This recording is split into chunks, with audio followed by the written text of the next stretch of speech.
Next up would be Orrin Smith, Palmetto Promise. Good afternoon. I'm Orrin Smith, Senior Fellow with Palmetto Promise Institute.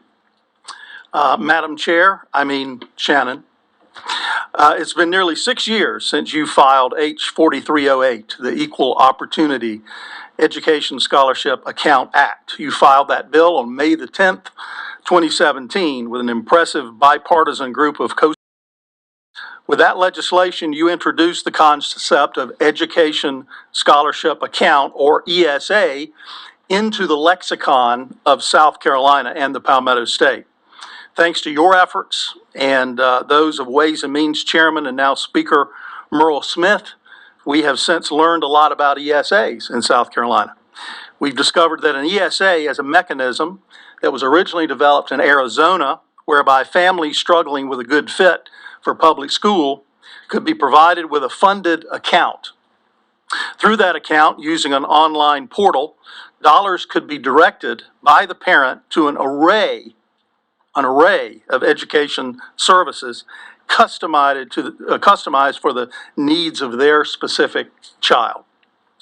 Private schools would be only one of the options from which parents could choose.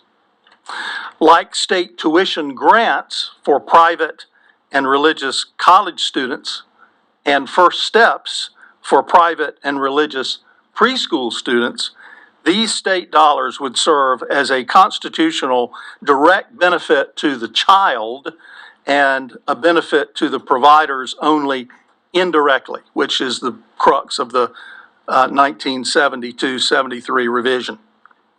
And since that original bill, ESAs have taken America by storm. 4 states have adopted universal school choice already this year, and it's only April. Florida just extended school choice to every child, following Iowa, Utah, and Arkansas this year. West Virginia passed school choice for everyone in 2021, and Arizona expanded their existing program adopted in 2011 to universal in 2022. Oklahoma, Ohio, Wyoming, Texas, Nebraska, Kansas, and Pennsylvania could very well pass a similar program before the end of their legislative sessions.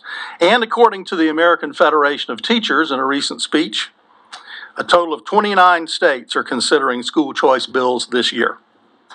With all this history in mind and the work of other states, I would leave you with 3 takeaways.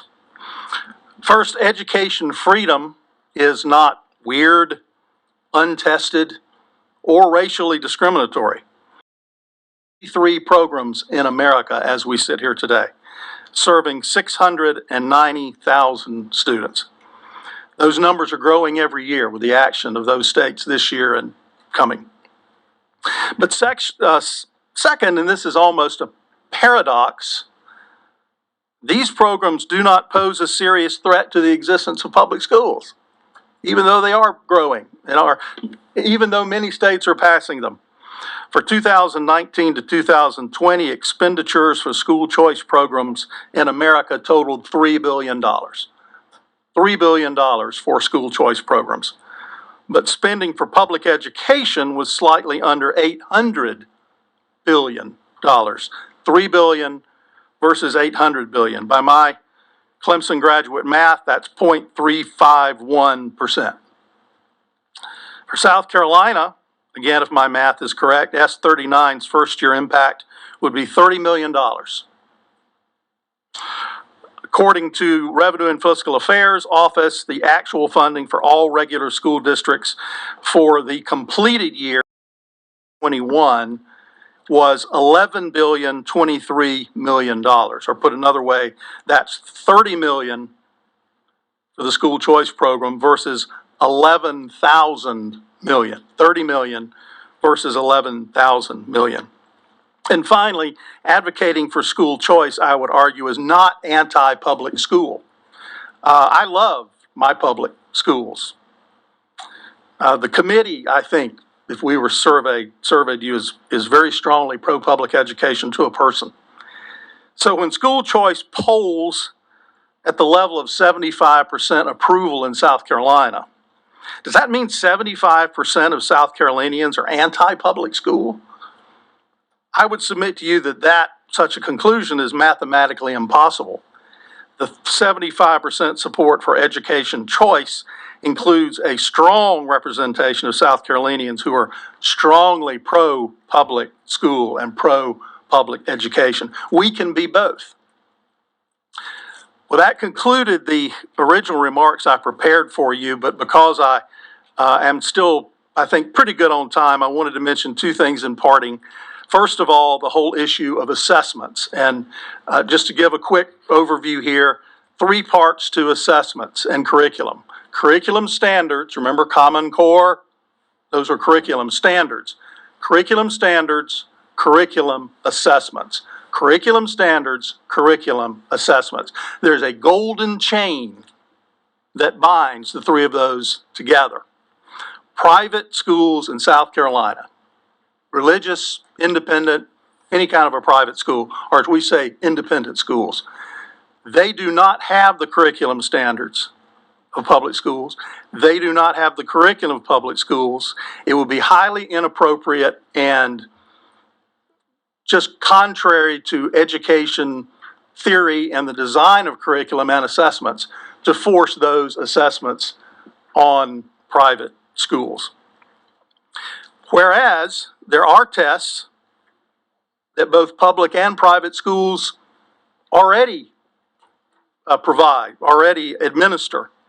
And those are national norm reference tests. I don't know if Michael Aquilano with the Catholic Diocese is with us today, but if we ask him, he would tell you that they administer MAP, a nationally norm reference test.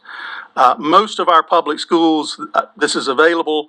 I find it on my way up here, but most every public school district, as I understand, has a national norm reference test. MAP is also very popular.